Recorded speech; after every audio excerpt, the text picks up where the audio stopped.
Before I launch into Speach, I'd just like to thank Melissa and her team for the food. Fantastic.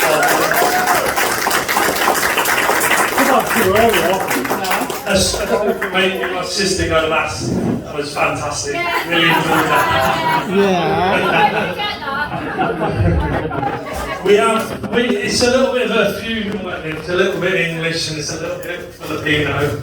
I couldn't get a Filipino jacket, so I got a Pakistani one instead. And shoes. The dessert is Filipino traditional desserts. There's some sticky rice. Why don't we stand up here? I'm going to move. I can shout, can everybody hear me? No, turn that off then. So there's some Filipino desserts. If anybody wants any afterwards, you got lucky because it was going to be Filipino main course. It was going to be rice and fish heads with spotted dick afterwards. So I think it's up lucky. Firstly, let me just say how beautiful Laurie looks.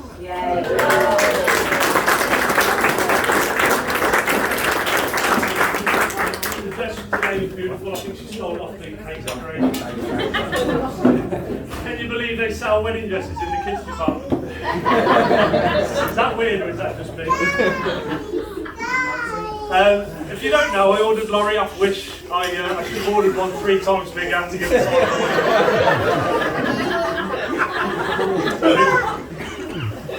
I mean, the shortest marriage on record. Talking of Wish, I ordered the best man off Wish. I ordered Elton John. Got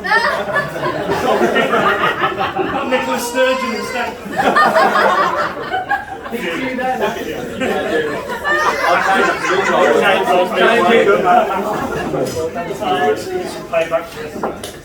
Those who don't know, Laurie and I met in Hong Kong. I say met, we were in a bar and Laurie launched herself off some chairs and grabbed me by the neck. I don't know whether it was love at first sight or I was just oxygen starvation that made me fall for it. She said to me, "How tall are you?" And I've always got a not so tall. She said, "How tall are you? And is everything in proportion?" And my stock answer always is, "No, I should be at least a foot taller." And then I realised I was in Hong Kong in Asia, and I went, "No, what about yours?" It really is going to be the shortest. Anyway, we'd had a few drinks at the dance, and she said to me, "Do you fancy a 69? So I said, "Sounds tasty, let's go for it." So we had crispy beef and black bean sauce. Good luck explaining that one to your kids later. And that one is courtesy of Alex. Alex wrote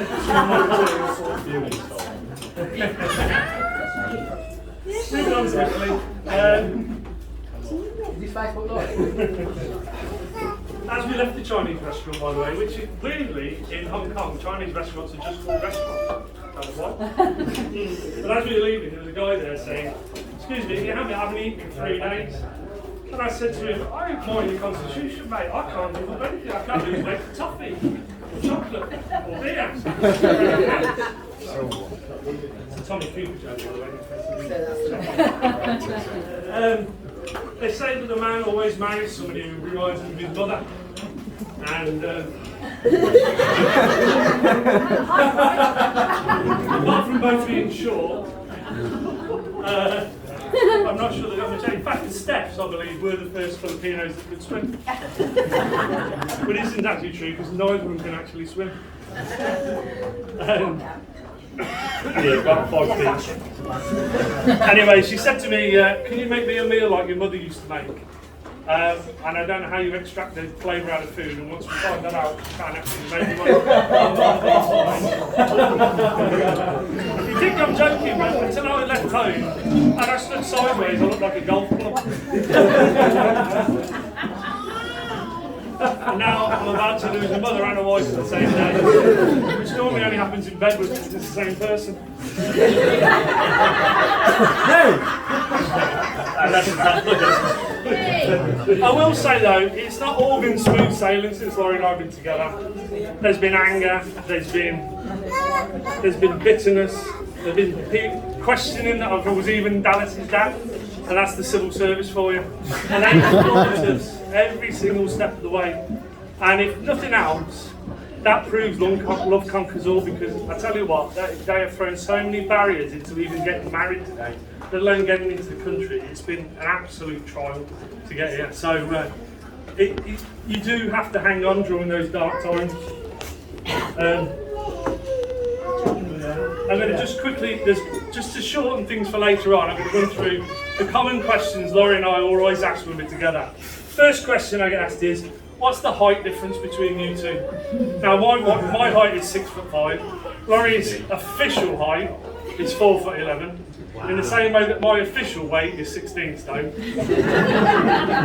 So it's about a foot and a half difference between them. The second thing is the age thing the problem? And no, it's not really, because once she gets a little older, I can train her for a younger model. Vice versa. I always get asked, can you speak Filipino? And no, I can't speak Filipino. I once tried, when we first got together, I went out and I tried to learn Tagalog, which is the official language of the Philippines. And when I spoke to her, she said, what are you learning that for? Nobody here speaks Tagalog, we all speak Ilonggo. I went, oh right, okay, so I'll try and learn that. They said, well, no, but a lot of people speak Messiah as well. I said, do you know what, I'm just going to give up, I'm going to speak English. I know a few swear words, might come in handy later on if you need them, by the way. The last question, next question is, does the obvious gap in physical attractiveness cause you any problems? And I always say the same thing, as long as she's wearing makeup, people can't notice it.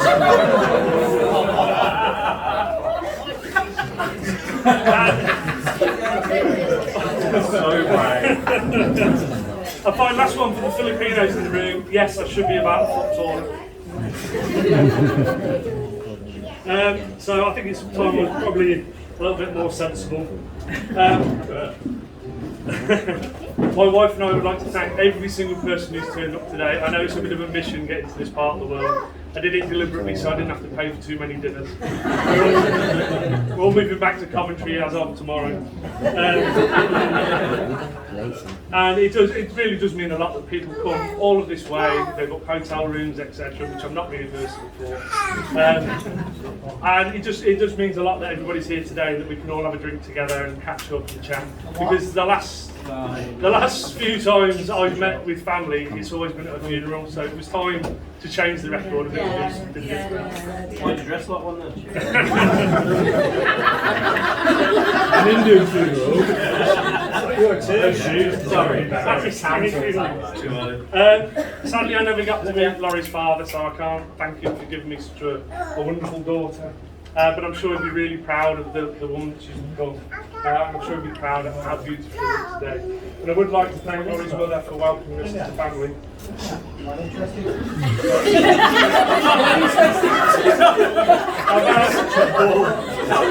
How to divorce?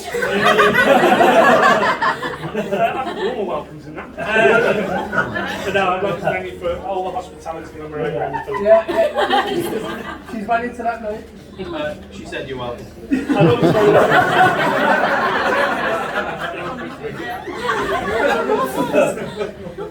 got hot in here, it's just me. I'd just like to say that the bridesmaids, all 27 of them, look beautiful today. Very short, but beautiful at the same time. And in preparing for today, I went on to GQ and asked them how to choose the best man. Those who don't, well, look at me, like, let me know. GQ is Gentleman's Quarterly, tells you how to dress fashionably and stuff.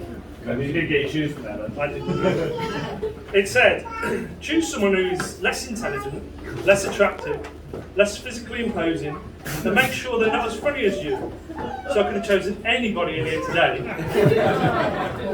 But I actually chose somebody who doesn't fit, well, he probably fits two of those things, maybe three, four at most. And I'd just like to say thank you very much for all your help. And he's been a really good friend to me. He's got me out of a lot of problems. Most of the problems he caused in the first place. And got me out of them afterwards. But thank you very much for today. Sorry, we've not much longer to go. At least you're not waiting for food.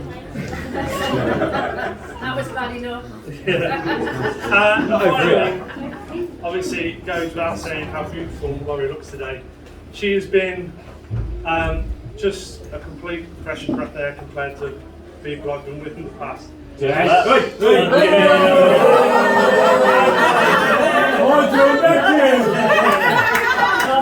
Talk about them.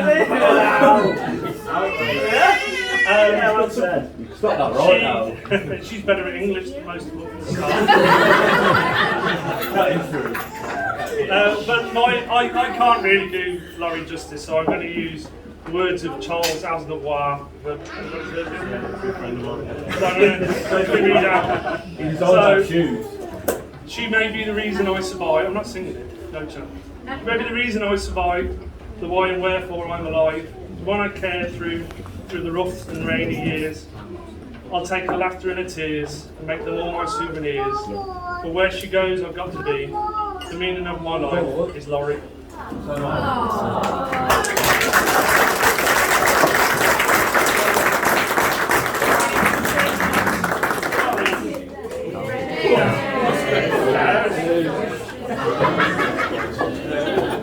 And it's a beautiful result. That's a rap battle.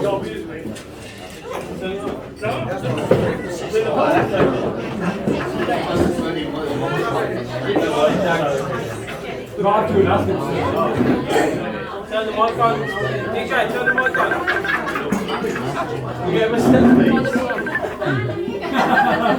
Take out your shoulders. Is it working? Is it working? Perfect.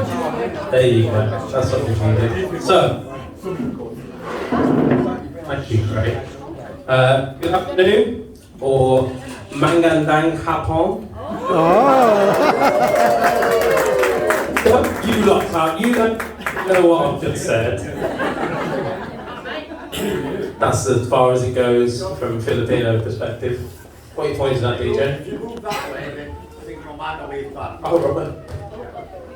Moving this way. I think this side. No, We can just stay here. This is okay. So, I'm still taller. that was for all of our guests in the East. For those that don't know me, my name is Mark, and I am Craig's best man. It's worth noting I haven't always been his best man. Before me, he had another best man. Greg? Yeah. Stand up, Greg.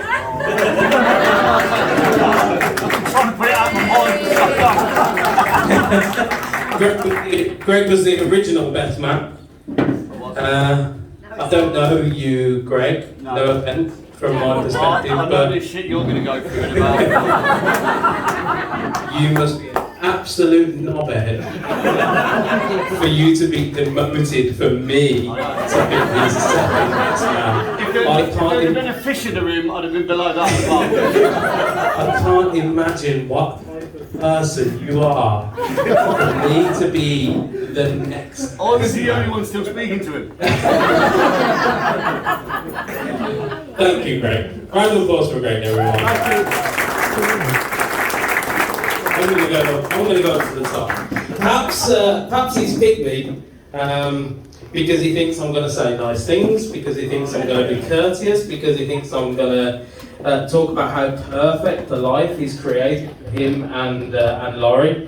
Let me assure you all in the room that is absolutely not my intention today. My intention today is to talk about what I think about Craig, how I see Craig, and the relationship that we've formed over the last 9 or 10 years. However, I will agree that he has married the most beautiful bride